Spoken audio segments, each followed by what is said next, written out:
you a poster award. Yeah. So this is on behalf of World Poetry, the second Poet Laureate of New Westminster. Very nice. 3, 2, 1 more. And thank you for all your wisdom. Thank you. Let's sit over here. You just sit up.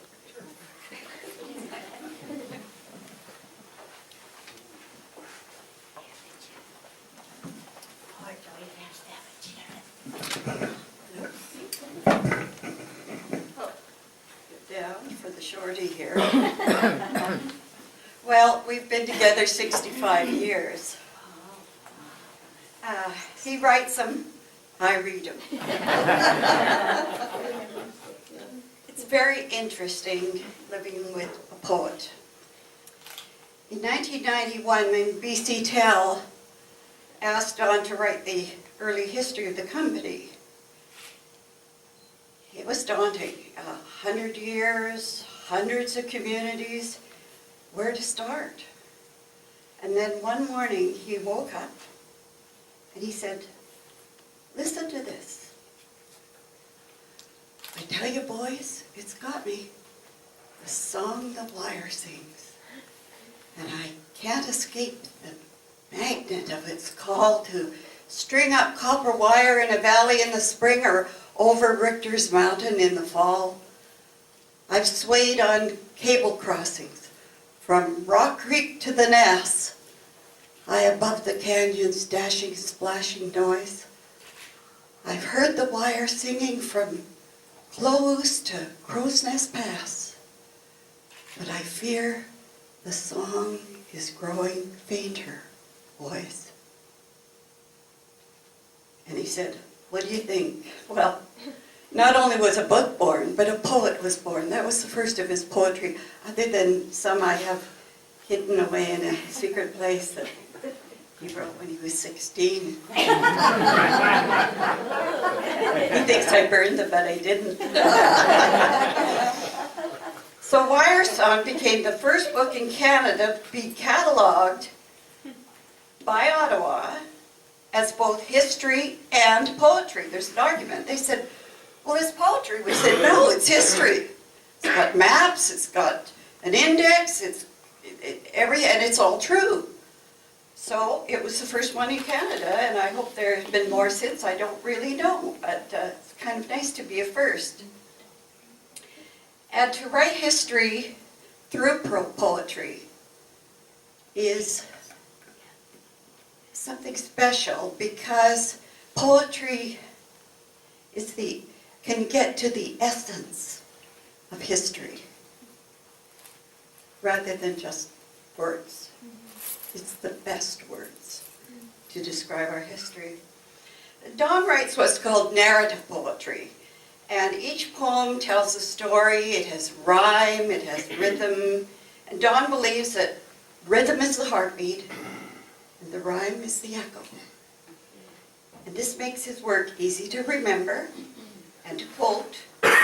And he writes similar. Well, he was probably inspired by the world's most read poet. You probably know who that is.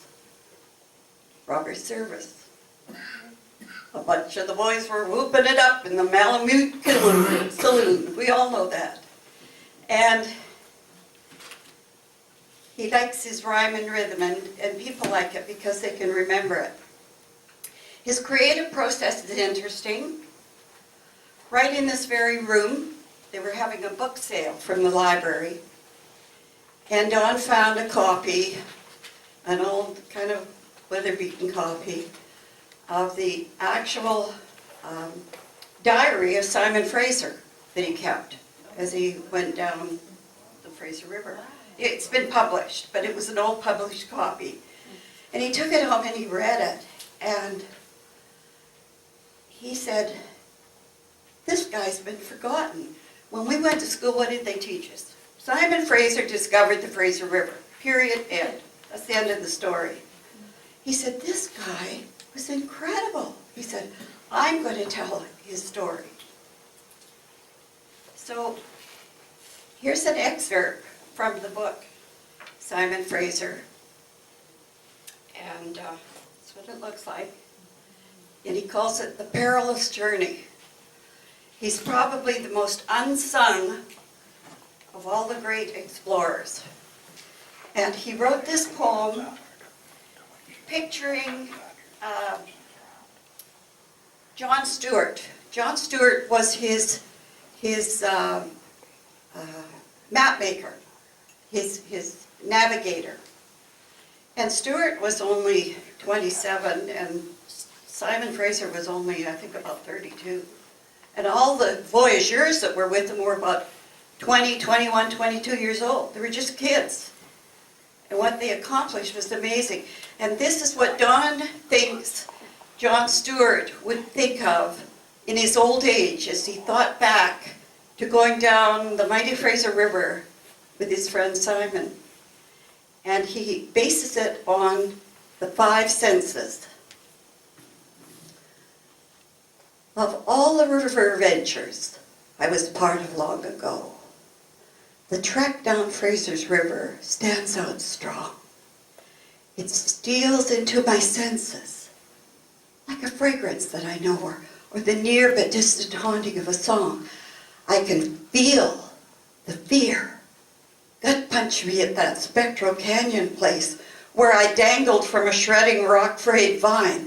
I can feel the stone-blind chief who'd never seen a white man's face use his fingertips to trace the shape of mine.